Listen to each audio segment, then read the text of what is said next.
Oke, bismillahirrahmanirrahim. Assalamualaikum warahmatullahi wabarakatuh. Alhamdulillahi nahmaduhu wa nasta'inuhu wa nastaghfiruh wa natubu ilaih wa na'udzu billahi min shururi anfusina min sayyiati a'malina. May yahdihillahu fala mudilla lahu wa may yudlil fala hadiya lahu. Asyhadu an la ilaha illallah wahdahu la syarika lahu wa asyhadu anna Muhammadan 'abduhu wa rasuluh. Wa sallallahu subhanahu wa ta'ala ayyamunna 'alaina bi'ilmin nafi' wa 'amalin salih wa yafaqihna fid din wa aftalana futuhal arifin wa yarzuqna al-ikhlasa fil aqwali wal a'mali. Allahumma amin. Baik, ahibati fillah, jemaah yang dirahmati Allah Subhanahu wa taala. Kita lanjutkan pembacaan kitab Fathul Qawiyyin Al-Matin fi Syarh Arba'in, yang karya Syekh Abdul Muhsin Al-Badr hafizahumullah taala.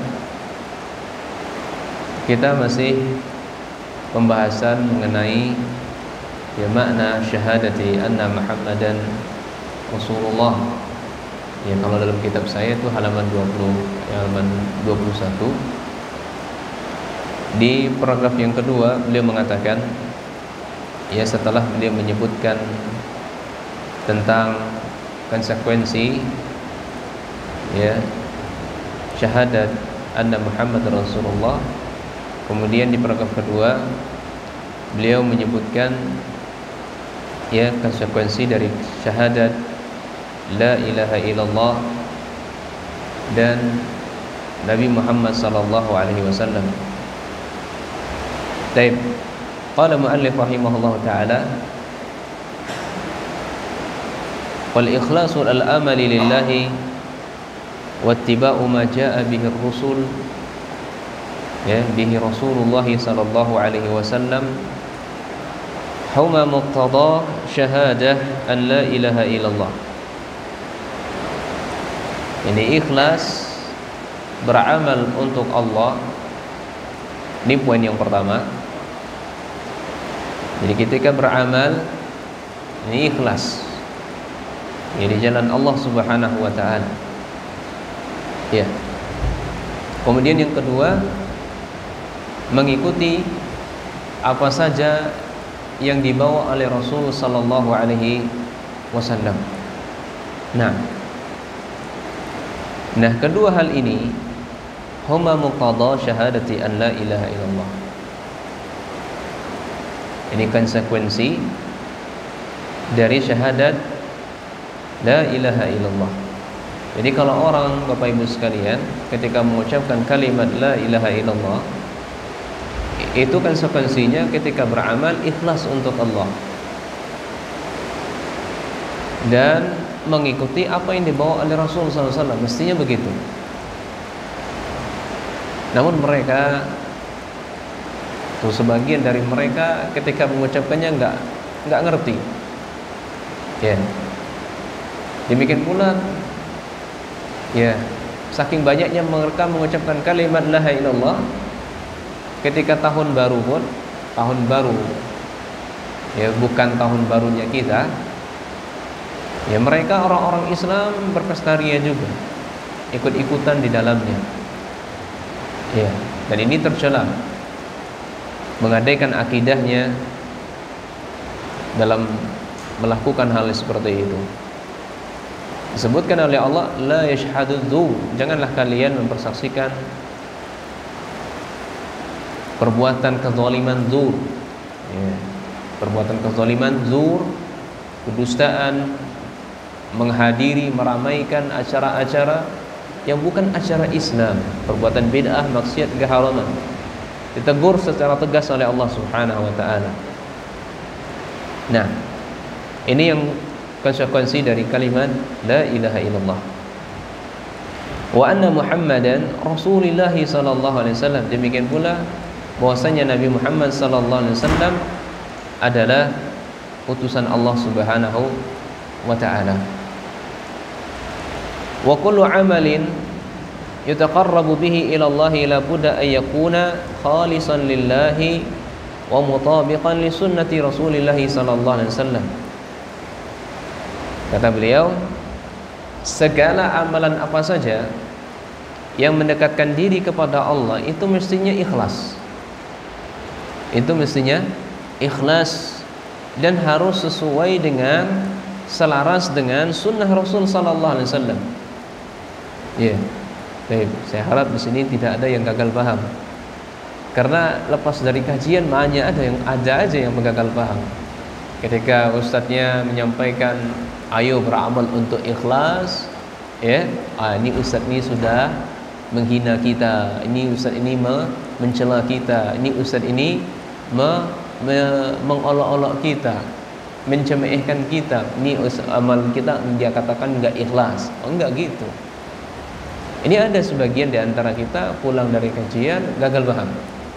Makanya diharapkan ketika ustadz yang menjelaskan ayo kita beramal kepada Allah dengan ikhlas, beramal sesuai dengan sunnah Rasulullah SAW, bukanlah maksudnya ustadz itu sedang mencela, sedang menghina, sedang memojokkan oh fulan itu orangnya nggak ikhlas, bukan.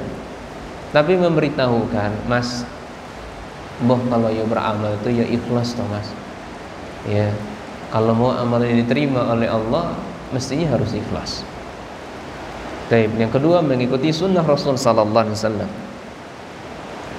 Fa idza fuqida al-ikhlas lam yuqbalil amal. Ketika amalannya itu kosong dari ikhlas, enggak ada keikhlasan di dalamnya, maka bagaimana mungkin amalannya itu bisa diterima? Amal tapi enggak ikhlas, cuma tidak diterima. Sebagaimana juga nasihat ya Syekh kalau nggak salah Abdul Saleh Al-Ubailani kalau nggak salah dalam kitabnya Tarbiyah, kitab Al-Isbahu fi Tarbiyatil dilupakan saya kitabnya Al-Isbahu fi Tarbiyati Al-Manhaj was-Salam. Ya, dilupakan. Karya Syekh Abdullah Saleh Al-Ubailani. Ya, mestinya amal itu, ya kata beliau di situ disebutkan ada beberapa tingkatan ya ketika orang melakukan amalan. Orang yang pertamanya ikhlas, yang kedua pertama ikhlas, kemudian ya tidak sesuai dengan sunnah. Yang kedua amalannya nggak ikhlas tapi sesuai dengan sunnah. Yang ketiga tidak ikhlas, tidak sesuai. Dan keempat ikhlas dan sesuai dengan sunnah. Yang diterima yang terakhir, ya, yang terima yang terakhir yang ikhlas dan sesuai dengan sunnah Nabi sallallahu alaihi wasallam. Nah, maka kata Syekh di sini kalau kosong dari keikhlasan maka enggak akan diterima oleh Allah Subhanahu wa taala. Syekh berdalilkan dengan Quran surah Al-Furqan ayat 23. Quran surah Al-Furqan ayat 23. Allah mengatakan wa qadimna ila ma 'amilu min 'amalin faja'alnahu haba'an mansura. Ya, kami hadapkan, ini kata Allah, kami hadapkan orang-orang yang mereka melakukan sebuah amalan, yakni ketika di dunia kita ini banyak beramal di dunia, nanti kata Allah pada hari kiamat faja'alnahu haba'an mansura. Iya. Allah jadikan amalan yang kita lakukan semenjak di dunia nanti pada hari kiamat tatkala hari hisab dan al-jaza itu dijadikan oleh Allah haba'an mansura. Dibaratkan seperti debu yang bertebangan. Ini bisa dilihat dalam tafsir Imam Ibnu Katsir rahimahullahu taala. Apa yang dimaksud dengan haba'an mansura disebutkan oleh Imam Ibnu Katsir adalah syu'a'us syamsi idza dakhala fil quwwah. Ini misalnya gini, ini kita ruangan ini. Kemudian ada cahaya matahari masuk ke dalam ruangan. Di sisi-sisi cahaya itu mesti ada butiran-butiran putih-putih yang bisa kita lihat, itu debu. Ya, banyak. Ada seperti itulah pada hari kiamat Allah jadikan ya amalan kita itu diibaratkan debu-debu yang bertebangan, ibaratnya cahaya masuk ke dalam ruangan, ada debu-debu di situ kita tangkap nggak bisa dapat lagi. Ya. Nah, itulah ibaratnya amalan-amalan yang kita lakukan ketika di dunia. Nah, baik. Kemudian dalil yang kedua, beliau membawakan hadis qudsi. Ya, wa qaulihi ta'ala fi hadisil qudsi. Kata Allah Subhanahu wa taala, ana aghna syuraka'i anisyrik. Saya ini, kata Allah, zat yang paling kaya. Ya, zat yang paling kaya, tidak butuh namanya sekutu, penolong. Saya zat yang paling kaya. Oleh karenanya ketika man amila amalan, ketika seseorang itu melakukan sebuah amalan, asyraqa fihi ma'i ghairi, dia sangat lancang, berani beribadah kepada selain saya, maka taraktuhu wa syirkahu, saya tinggalkan dia dan sekutunya itu. Ya, saya tinggalkan dia dan sekutunya. Nah, ini hadisnya riwayat Muslim 2985. Wa idza fuqida ittiba'u, demikian pula kalau seseorang kosong darinya ittiba. Ya, yang pertama tadi kosong dari ikhlas. Kemudian yang kedua kosong darinya nama ittiba, artinya enggak ada bentuk ya contoh suri tauladan dari Nabi sallallahu alaihi wasallam, maka ya ruddal amal, maka amalannya ini tidak diterima, ini tertolak. Ya. Nah, di sini beliau membawakan dua dalil dari hadis Nabi sallallahu alaihi wasallam, man ahdasa fi amrina hadza ma laysa minhu fa huwa raddun. Siapa yang melakukan muhdas, ya, dalam urusan kami, hadza ma laysa minhu, kami tidak pernah melakukan sama sekali, fa huwa raddun, maka dia tertolak. Ya, saya ulangi, siapa yang melakukan mengada-ada dalam perintah kami, dalam urusan kami yang kami tidak pernah melakukannya, mencontohkannya, maka dia tertolak. Ini hadis riwayat Bukhari. Demikian pula Imam Muslim dengan lafaz milik Muslim sendiri, ini lebih umum lagi. Ya, lebih umum lagi. Man amila amalan laisa alaihi amruna, siapa yang beramal dengan sebuah amalan yang kami tidak perintahkan, ya, kami tidak pernah memerintahkannya, maka tertolak amalan tersebut. Fahazihi jumlah a'ammu minal aula, ya, minal ula, ya. Jadi hadis yang kedua ini itu lebih umum. Ya, lebih umum ketimbang lafaz hadis yang pertama tadi, man ahdasa tadi. Ya, itu lebih, kalau dibandingkan dengan hadis yang kedua man amila, itu lebih umum. Kenapa lebih umum? Li'annaha tashmalu man fa'ala bid'ah. Karena amalan bid'ah itu mencakup, karena perbuatan tersebut mencakup orang yang melakukan bid'ah. Man fa'ala bid'ah, siapa yang melakukan bid'ah, fahuwa muhditsun laha, maka dia sendiri pelaku muhdis. Ya, jadi orang yang melakukan bid'ah, maka dia sendiri adalah mengada-ada. Man fa'ala bid'ah. Wa man fa'alaha mutabi'an li ghairihi fiha, dan orang yang melakukannya mengikuti, maksudnya orang lain yang mengikuti perbuatan bid'ah tersebut. Ya, ada orang lain, man fa'alaha mutabi'an li ghairihi fiha. Jadi mengikuti orang lain. Jadi orang lain mengikuti dirinya. Jadi ketika seorang melakukan bid'ah, diikuti oleh orang lain. Ya, diikuti oleh orang lain. Nah, yang melakukan bid'ah itu adalah disebut dengan muhdis. Ya, muhdis, orang yang mengada-ada. Ya. Dan orang yang mengikutinya itu tidak disebut dengan pelaku. Ya. Orang yang melakukannya tidak disebut dengan pelaku bid'ah. Dia orang kadang nggak ngerti. Ya, sama kayak kita dulu belum ngaji kan gitu.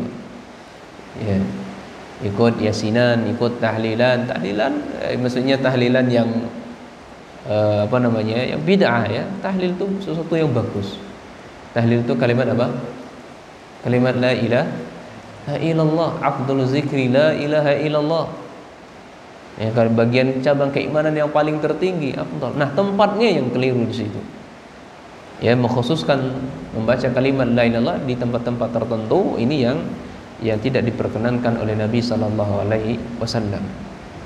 Nah, wa satati isyaratun ila syai'in mimma yata'allaqu bis salati waz zakati was siyami wal haji fil hadisi Ibnu Umar, dan akan datang isyarat ya, hal-hal yang berkaitan dengan salat, zakat, puasa, haji pada hadis Ibnu Umar. Pada hadis Ibnu Umar ini tentang hadis bunil islamu ala khamsin. Ya, ini Islam itu dibangun di atas 5 perkara. Wa huwal haditsul ladzi yali hadzal hadis. Ini hadis yang akan kita bicarakan setelah hadis ini. Ya. Hadis bunil Islam ala khamsin ini hadis ketiga setelah hadis Jibril. Nanti insyaallah kita akan baca juga. Baik, jadi dalam paragraf ini poinnya ya kawan, saya sedang menjelaskan konsekuensi dari kalimat la ilaha illallah. Jadi kalau mau beramal itu hendaknya harus ikhlas karena Allah dan mengikuti sunnah Nabi sallallahu alaihi wasallam. Kemudian saya membawakan dalil dari Al-Qur'an maupun sunnah Nabi sallallahu alaihi wasallam akan perihal ini. Nah, kemudian perkataan Syekh Abdullah Shalih Al-Ubailani tadi dalam kitab Al-Isbah fi bayani tarbiyah manhajis salafi. Ya, nah, seperti itu judul kitabnya. Itu ada 4 ketika orang melakukan amalan. Apa yang tadi? Ikhlas tidak sesuai dengan sunnah. Sesuai dengan sunnah tidak ikhlas. Ikhlas tidak ikhlas dan tidak sesuai sunnah. Ikhlas kemudian sesuai dengan sunnah. Yang terakhir yang diterima. Baik. Qauluhu, perkataan qala sadaqta fa'ajibna lahu yas'aluhu wa yusaddiquhu. Ini hadis Nabi sallallahu alaihi wasallam. Sadaqta, kamu telah benar. Siapa yang mengatakan sadaqta tadi? Yang mengatakan sadaqta itu adalah malaikat Jibril. Fa'ajibna lahu, maka kami pun takjub kepada malaikat Jibril itu. Ya, yas'aluhu, dia yang bertanya, wa yusaddiquhu, kok malah dia pula yang membenarkan. Ya, ini sama seperti orang guru. Saya yang bertanya kepada murid saya sudah tahu jawabannya. Saya ngetes saja murid saya ini. Ya, saya ngetes. Ketika jawabannya benar, kamu benar. Padahal saya sudah tahu kunci jawaban. Demikianlah malaikat Jibril alaihissalatu wassalam ya mengajarkan agama kita. Wajhu ta'ajjub, sisi ta'ajjubnya adalah annal ghaliba 'ala sa'il kaunuhu ghairu 'alim bil jawab. Jadi pada umumnya mayoritas orang yang bertanya itu bukan berarti dia nggak tahu jawaban. Ini pada umumnya ya, bukan berarti dia nggak tahu jawaban. Fahuwa yas'alu liyasila ilal jawab. Ya, dia bertanya, dia sudah memiliki jawabannya. Dia bertanya, padahal dia sudah memiliki jawaban. Nah, wa misluhu la yaqulu lil mas'uli idza ajabahu. Maka orang yang seperti ini, dia tidak akan mengatakan kepada orang yang mas'ul, orang yang ditanya, idza ajabahu, ya, apabila mereka menjawabnya. Ya. Apa jawabannya? Shadaqta. Nah, dia tidak akan mengatakan shadaqta kalau dia tidak memiliki jawaban, karena dia sudah memiliki jawaban sehingga dikatakan shadaqta. Nah, kamu telah benar. Lianna sa'il iza sadaqal mas'ul, Karena orang yang bertanya tadi kalau membenarkan orang yang ditanya, ya, dalla ala indahu jawaban min qabl. Ini menunjukkan orang yang bertanya tadi sudah memiliki jawaban sebelumnya. Sudah tahu jawabannya. Nah, walihadza ta'ajjab as-sahabatu min hadha tasdiq min hadha sa'il gharib. Oleh karena itu para sahabat itu takjub gitu loh. Para sahabat takjub, ya, dia yang membenarkan min hadha tasdiq min hadha sa'il al-gharib, dari pertanyaan yang asing, ya. Min dari hadza, ini tasdik, membenarkan dari pertanyaan ini, yang pertanyaan yang asing ini, ya. Sahabat yang takjub, ya, pertanyaan yang aneh, asing, ya, kok malah dia pula yang membenarkannya. Baik. Nah, kesimpulan dalam hal ini, ya, paragraf sini kesimpulannya apa? Tidak setiap orang yang bertanya nggak ngerti. Ya, soalnya sini semuanya kan guru semua di sini kan. Ya. Dan yang poin yang kedua, dia mengatakan sodakta, kamu sudah pandai, semua sudah benar. Itu dia sudah memiliki jawaban sebelumnya. Dia tidaklah mengungkapkan perkataan sodakta, melainkan dia sudah punya jawaban. Nah, kemudian paragraf berikutnya, qauluhu qala fa akhbirni 'anil iman. Ya, tolong Muhammad kabarkan kepada saya, ajari saya, ya, kabarkan kepada saya apa itu iman. Ini perkara tentang iman. Maka kan Nabi kita menjawab, antu'mina billahi wa malaikatihi wa kutubihi wa rusulihi wal yawmil akhir, dan seterusnya. Maka Nabi sallallahu alaihi wasallam menjawab tentang, ya, perkara masalah apa? Rukun iman. Ya, hadzal jawabu mustamilun ala arkanil iman sittah. Ya, jadi jawaban ini yang dijawab oleh Nabi sallallahu alaihi wasallam ini mencakup rukun iman yang 6. Wal awwalu hadzal arkani al-imanu billahi subhanahu wa ta'ala. Ya, jadi rukun iman yang paling pertama adalah mengimani Allah subhanahu wa ta'ala. Fahuwa asasul iman bikulli ma yajibu al-imanu bihi. Jadi mengimani Allah subhanahu wa ta'ala ini pondasi keimanan yang paling mendasar. Ya, bikulli ma yajibul insanu, ya, bikulli ma yajibul imanu bihi. Ya, bikulli ma yajibul imanu bihi, setiap hal yang mereka apa-apa yang mereka wajib mengimaninya. Bikulli ma yajibul imanu bihi. Nah, walihada udifa ilaihi al malaikatu wal kutubu wal rusul. Oleh karena itu, mengimani malaikat, mengimani kitab dan rasul itu disandarkan kepada iman kepada Allah. Nah, jadi mengimani segala apa saja yang wajib diimani. Ya, mengimani segala apa saja yang wajib diimani. Nah, karena di situ ada waw, di situ waw ataf. Ya, jadi yang setelah waw ataf itu mengikuti sebelumnya. Nah, ketika yang pertama tidak diimani, maka yang setelahnya enggak bermanfaat.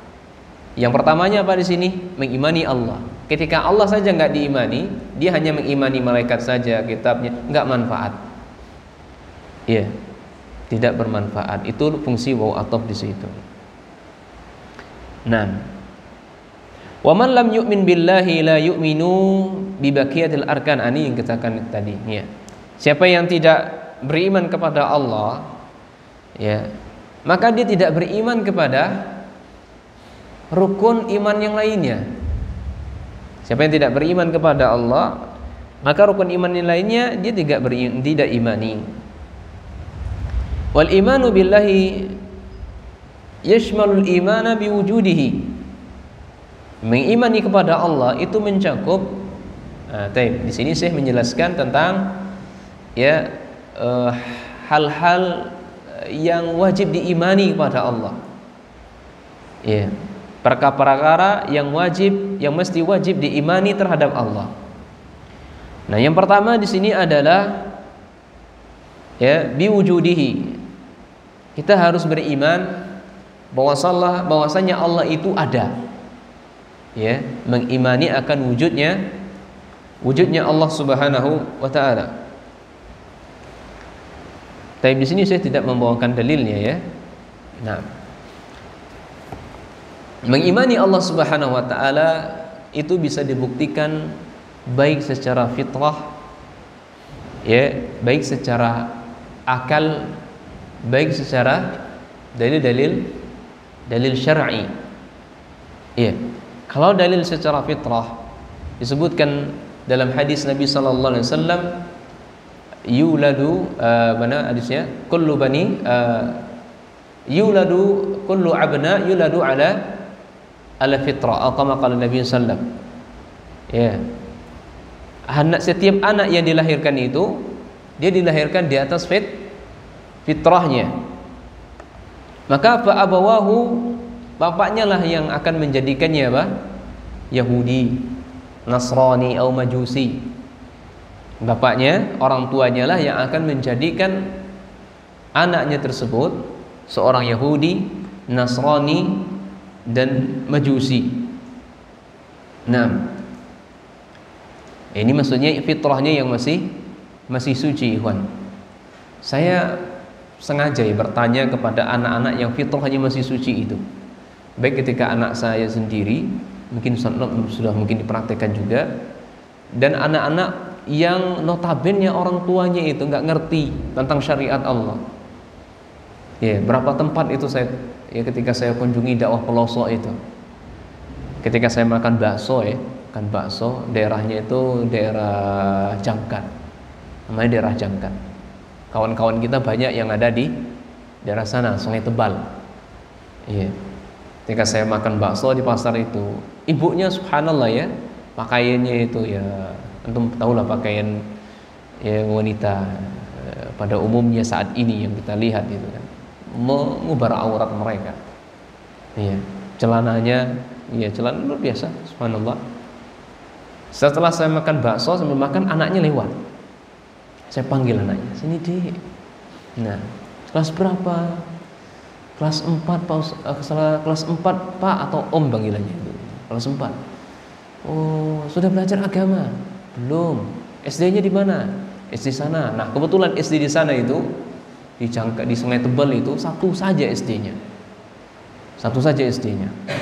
Dan SD-nya itu siswanya paling banyak. Saya tanya kepada warga di situ, ternyata 700 SD saja itu. Jadi kalau saya kandang sama kawan-kawan itu, antum kalau buka sekolah sunnah di sini, masya Allah itu kan 700. Ya nggak ada diajarkan apa ya, biasalah sekolah umum gimana diajarkan. Kemudian saya ajak bicara, ngobrol, tanya-tanya aja 3 pertanyaan. Iya, di mana Allah nak? Di atas langit Pak. Masya Allah, itu fitrahnya masih suci, ikhwan. Padahal 4 tahun itu sudah diajarkan asam garam kan, sudah diajarkan itu. Nah, itu masih masya Allah ya, fitrahnya masih suci. Ya, tapi kalau kita sudah macam-macam. Di mana Allah? Jawabnya apa? Fi kulli makan, wa fi sudur. Ya kan? Di mana-mana. Ya, pernah saya ajak dialog ya, di pinggir jalan itu. Saya tanya juga orang yang sudah tua sambil makan lontong, Pak. Jadi saya di Jambi itu dakwahnya ke masyarakat begitu, sambil makan kita dakwah. Sambil makan, ya ada uang lebih kita traktir, kita bayarin salam. Meskipun kita tidak kenal, ya kita tanya sepiring, tanya Allah itu di mana Pak? Ya kan, di mana-mana Pak. Di mana-mana ya Pak. Ya, iya. Bapak kalau mau doa itu gimana? Ya kan? Ya ke atas gini Mas. Iya, ke atas gini. Itu Bapak ketika berdoa tuh arah hati Bapak kemana sebenarnya? Pikirannya kemana? Pada siapa Bapak yang minta? Kepada Allah. Di mana Allah itu? Itu tanya aja. Orang gitu tuh maunya ditanya, jangan disalahkan. Orang nggak mau disalahkan. Kalau disalahkan dah nggak suka mereka. Oh dakwah apa itu? Kerjaannya Wahabi itu nyalahin aja. Nah, bisa gitu. Ya sifatnya bertanya saja. Ya, sifatnya bertanya saja. Akhirnya mereka tergugah. Ya, tergugah akhirnya karena kebetulan dia adalah penjual apa namanya tuh di sini es daun hijau-hijau itu apa sama namanya? Apa sana? Cincau, masya Allah, cincau. Nah ketika saya beli dikasih gratis terus. ambil San. Ya, gitu. Jadi udah simpatisan duluan gitu kan. Ya. Coba kalau kita wah kamu ini salah, ya aturannya begini, akidah yang benar begini, itu akidah yang menyesatkan, menyimpang. Beda cerita kalau sifatnya tanya. Nah inilah bahwasanya Allah itu ada dibuktikan dengan dalil akal. Dalil fitrah. Dalam ayat lain Allah Subhanahu wa taala berbicara dalam Quran surah Ar-Rum ayat 30 ya. Menyatakan bahwasanya Allah itu ya menciptakan fitrah manusia itu pada asalnya, ya pada asal penciptaannya. Kata Allah mengatakan fa'akim wajhaka lid-dini hanifa. Ya, fitratallahi allati fataran nasa 'alaiha la tabdila li khalqillah dzalika ad-dinul qayyim.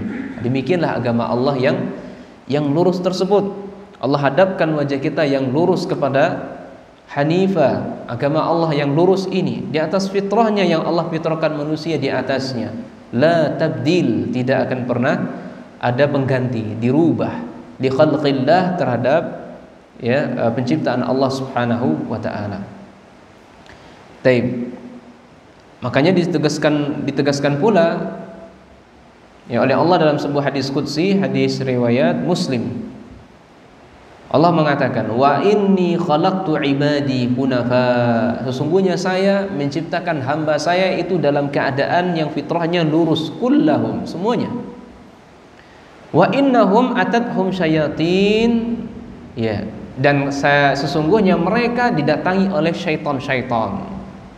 Jadi manusia itu, hamba Allah itu didatangi syaitan, fajtalathum an dinihim. Akhirnya mereka disimpangkan oleh syaitan dari agama mereka. Wa harramat alaihim ma ahlaltu lahum. Mereka syaitan tadi menyimpangkan hamba-hamba Allah, mengharamkan apa yang telah Allah halalkan untuk mereka. Iya. Wa amarathum, iya. Dan aku perintahkan mereka ayyusyriku bi ma lam unzil bihi sultana. Aku perintahkan mereka untuk berbuat syirik padahal saya tidak pernah menurunkan sultan untuk mereka. Ya, hujah untuk mereka. Ini misinya syaitan kepada hamba-hamba Allah seperti itu. Dia akan berusaha, berjanji kepada Allah ingin menyesatkan kita, memalingkan kita, ya, ingin membuat manusia terjerumus kepada kesyirikan. Ini janji mereka. Nah, ini dalil secara fitrah. Kemudian dalil secara akal atau logika. Ya. Pernah Imam Syekh Muhammad bin Abdul Wahab kalau tidak salah dalam kitab Ushul Salasah ya, beliau mengatakan bima arabta rabbak, dengan apa kamu mengenali Rabb kalian. Maka beliau mengatakan apa?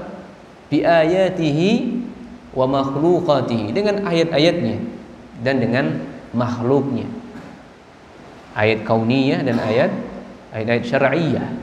Ayat syariah jelas, Al-Quran, ya, syariat yang dibawa, Rasul yang diutus, para nabi dan seterusnya, wahyu. Nah, itu ayat syariah. Adapun ayat kauniyah, ini al-kaun. Ini maksudnya kejadian alam. Iya, mustahil dia bisa tegak dengan sendirinya. Ya, langit bisa menjulang tinggi, gunung-gunung itu ditegakkan oleh Allah. Iya. Bumi ini dijadikan hamparan oleh Allah Subhanahu wa taala sehingga kita bisa tinggal dengan enak di dalamnya. Ya. Itu mustahil mustahil tidak ada yang mengaturnya, menciptakannya. Makanya ya, kalau tidak salah itu Imam Abu Hanifah kalau nggak salah ketika beliau berdialog dengan orang-orang ateis, orang-orang yang tidak mengakui adanya Allah, beliau membuat permisalan, bertanya begitu. Bagaimana pendapat Anda ya kapal yang berlayar. Ya, kapal yang berlayar di lautan, dia berlayar dengan sendirinya tanpa ada nahkoda, kata beliau. Kemudian dia berlayar, ya, terus sampai ke dermaga dengan sendirinya. Dia berhenti dengan sendirinya, dia berjalan dengan sendirinya. Ya, kira-kira mustahil nggak, bisa nggak berjalan kapal itu dengan sendirinya? Maka orang ateis menjawab apa? Mustahil, ya. Mustahil kapal bisa berlayar tanpa nakoda. Mustahil kapal itu berlayar berhenti di dermaga tanpa ada yang memberhentikan. Terus bagaimana langit, bagaimana matahari, bagaimana bulan, bagaimana seluruh yang ada ini? Mustahilkah mereka ada dengan sendirinya? Mustahil atau tidak? Bisakah mereka menciptakan mereka sendirinya? Ujuk-ujuk ada matahari begitu tanpa ada yang menciptakan? Tentu tidak, mesti ada yang menciptakannya. Itu sudah terbantah, ya. Metode Imam Abu Hanifah membantah keyakinan ateis. Metodenya apa? Bertanya, enggak menyalahkan, tidak memojokkan, tidak memposisikan, ya, kamu ini begini begitu dan seterusnya, tidak. Nah,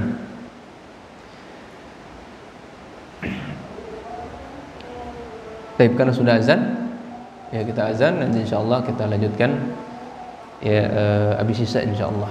Subhanakallahumma wa bihamdika asyhadu an la ilaha illa anta astaghfiruka wa atubu ilaik.